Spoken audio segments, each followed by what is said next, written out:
નમસ્કાર દોસ્તો, શાંતિશ્રમ ન્યૂઝમાં આપનું સ્વાગત છે। બનાસકાંઠા જિલ્લામાં ચાંદીપુરા વાયરસના કુલ 3 પોઝિટિવ કેસ નોંધાતા આરોગ્ય વિભાગ સતર્ક બન્યું છે।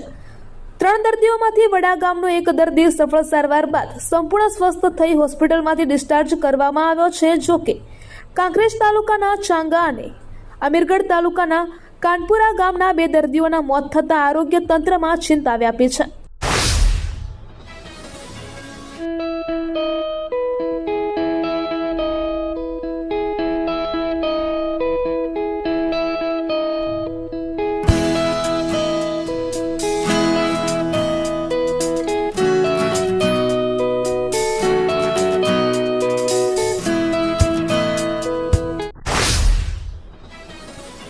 રાજ્યના શિક્ષણ મંત્રી શ્રી રીવાબા જાડેજા અને ખાદ્ય કુટીર અને ગ્રામ્ય ઉદ્યોગ મંત્રી સ્વરૂપજી ઠાકોરે બેક ટુ સ્કૂલ અભિયાન અંતર્ગત સુઈગામ પહોંચ્યા હતા। તેમણે ધોરણ 8 બાદ અભ્યાસ છોડી ચૂકેલી વિદ્યાર્થીની રાવળ રિંકુબેન વિઠ્ઠલભાઈના ઘરે જઈ પરિવારજનો સાથે મુલાકાત કરી હતી। મંત્રીશ્રીએ પરિવારજનો સાથે સંવાદ કરીને રિંકુબેનને શિક્ષણનું મહત્વ સમજાવ્યું હતું। તેમણે પોતાના હસ્તે પાઠ્યપુસ્તકો અર્પણ કર્યા હતા અને મહર્ષિ કર્ણાદ વિદ્યાલય સુઈગામ ખાતે ધોરણ 9 માં તેમને પુનઃ પ્રવેશ કરાવ્યો હતો। વાવથરામાં ખેડૂતોને પદયાત્રા દરમિયાન બનાસકાંઠાના સાંસદ જ્ઞાનીબેન ઠાકોર અને કોંગ્રેસના નેતા ઠાકરસિંહ રબારીના નિવેદનથી રાજકીય માહોલ ગરમાયો છે। ખેડૂતોના હિત માટે આયોજિત આ કાર્યક્રમમાં બંને નેતાઓએ વિવિધ મુદ્દાઓ પર પોતાના મંતવ્યો રજૂ કર્યા હતા। સાંસદ જ્ઞાનીબેન ઠાકોરે પોતાના સંબોધનમાં સત્તા પરિવર્તનની વાત કરી હતી। સત્તા પરિવર્તનથી નેતા, મંત્રી, ધારાસભ્ય, સાંસદ કાબૂમાં રહે કે નહીં તેમ સવાલ કરીને ચૂંટણી આવે ત્યારે પક્ષાપક્ષી કરવી, પરંતુ હાલ ખેડૂતોના હિતને પ્રાથમિકતા આપવી જોઈએ। તેમણે મતદારોને પરિવર્તન અંગે વિચારવા માટે આડકતરી રીતે અપીલ કરી હતી। બનાસકાંઠાના અંબાજીમાં આવેલા Shiva Ambika CNG petrol pump પર સર્જાયેલા ગંભીર અકસ્માતમાં સીએનજી ટેન્કર ચાલકનું કરુણ મોત થયું છે। સીએનજી ભરાવા આવેલી ઇકો કાર અચાનક પેટ્રોલ પંપ પર રાખેલા ખાટલા સાથે ધડાકાભેર અથડાતા આ અકસ્માત સર્જાયો હતો। આ સમગ્ર ઘટના પેટ્રોલ પંપ પર લાગેલા સીસીટીવી કેમેરામાં કેદ થઈ ગઈ છે, જેના આધારે પોલીસે હવે વધુ તપાસ હાથ ધરી છે।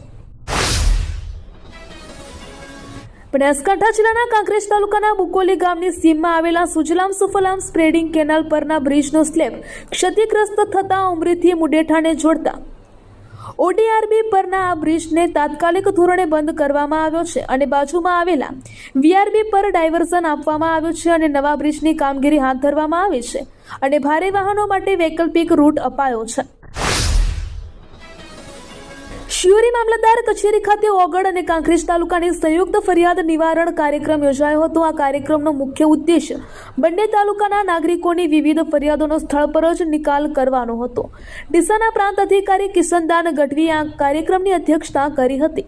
આ પ્રસંગે કાંકરેજ અને ઓગળના મામલતદાર સહિત તમામ સંબંધિત વિભાગના અધિકારીશ્રીઓ ઉપસ્થિત રહ્યા હતા। આ ઉપરાંત તાલુકા પંચાયતના પ્રમુખ અને સ્થાનિક ધારાસભ્યશ્રીના પીએ પણ ખાસ હાજર રહ્યા હતા।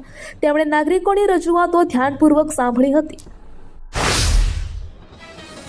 Simco Sunlight Paints, Simco Sunlight Paints કવિન સાફ્ટર મશીનથી કલર બનાવનાર નવીન ઘરને સુશોભિત કરવા એકવાર અવશ્ય મુલાકાત લો।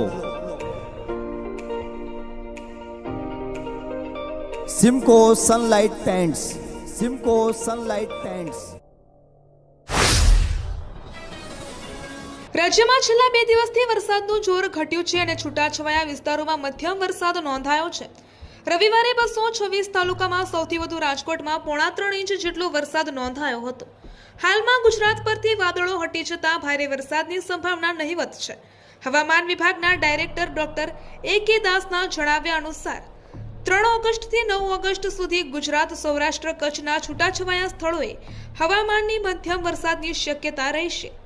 દરિયાકાંઠાના વિસ્તારોમાં હાલમાં ઉત્તર અને દક્ષિણ ગુજરાતના દરિયાકાંઠાના વિસ્તારોમાં પવનની દિશા દક્ષિણથી પશ્ચિમ તરફ રહેવાની શક્યતા છે। અમદાવાદના દરિયાપુરામાં આવેલી મનપસંદ ક્લબમાં ચાલતા હાઈ પ્રોફાઇલ જુગારમાં ગઈકાલે બપોરથી એસએમસીની રેડ ચાલી રહી છે। ગઈકાલે રવિવાર હોવાથી મોટી સંખ્યામાં જુગારીયાઓ ક્લબમાં જ હાજર હતા। આ દરમિયાન રેડ થતા તેમને ક્લબમાં જ રાખવામાં આવ્યા છે। રેડ દરમિયાન એસએમસીના એસપી અને ડીઆઈજી સહિતના અધિકારીઓ પણ સ્થળ પર દોડી આવ્યા હતા. પોલીસ દ્વારા 20 કલાક વધુથી રેડ ચાલી રહી છે. હજુ આરોપીઓના નિવેદન લેવામાં આવી રહ્યા છે. ગુજરાતના મુખ્યમંત્રી શ્રી ભૂપેન્દ્રભાઈ પટેલે આજે રાજકોટ ખાતે પધાર્યા હતા. તેમના હસ્તે 268 કરોડથી વધુના વિકાસ કાર્યોનું ખાતમુહૂર્ત અને લોકાર્પણ પણ કરાયું હતું. આ પ્રસંગે તેમણે સ્વ વિજય રૂપાણી મેમોરિયલ ટ્રસ્ટના જ્ઞાન પ્રબોધની પ્રોજેક્ટ હેઠળ તેજસ્વી દીકરીઓને સન્માનવા પહોંચ્યા હતા, જ્યાં પૂર્વ મુખ્યમંત્રી ભૂપેન્દ્રભાઈ ચુડાસમાએ દિલ્હીના જંતર મંતર પર થયેલા આંદોલનને વખોડ્યું હતું. જે બાદ સૌરાષ્ટ્ર યુનિવર્સિટી ખાતે નવા ઓડિટોરિયમ સહિતના લીલી ઝંડી આપવા માટે પહોંચ્યા હતા. પાટણ જિલ્લાના સિદ્ધપુર તાલુકાની બિલિયા ગ્રામ પંચાયત કચેરીમાં ફરજ બજાવતા વીસી મહેશકુમાર અમરતભાઈ પટેલને ₹200ની લાંચ લેતા પાટણ એસીબીએ રંગે હાથે ઝડપી પાડ્યા છે. આ કાર્યવાહી ડિકોય છટકા દરમિયાન કરવામાં આવી હતી. સરકારી દાખલા અને ઉતારા કાઢી આપવા માટે અરજદારો પાસેથી કાયદેસરની ફી ઉપરાંત વધારાની લાંચની પણ માંગણી કરવામાં આવતી હોવાની માહિતી એસીબીને મળી હતી. આ માહિતીના આધારે એસીબીએ તપાસ હાથ ધરી હતી. એસીબીએ જાણવા મળ્યું હતું કે બિલિયા ગ્રામ પંચાયત કચેરીમાં આવકના દાખલા, આકારણી, 7-12 અને 8 જેવા દસ્તાવેજો માટે કાયદેસરની ₹20ની ફી ઉપરાંત 50થી 1000 સુધીની લાંચ માંગવામાં આવતી હતી. આથી 3 ઓગસ્ટ 2026ના રોજ એસીબી દ્વારા લાંચના ડિકોય છટકાનું આયોજન કરવામાં આવ્યું હતું.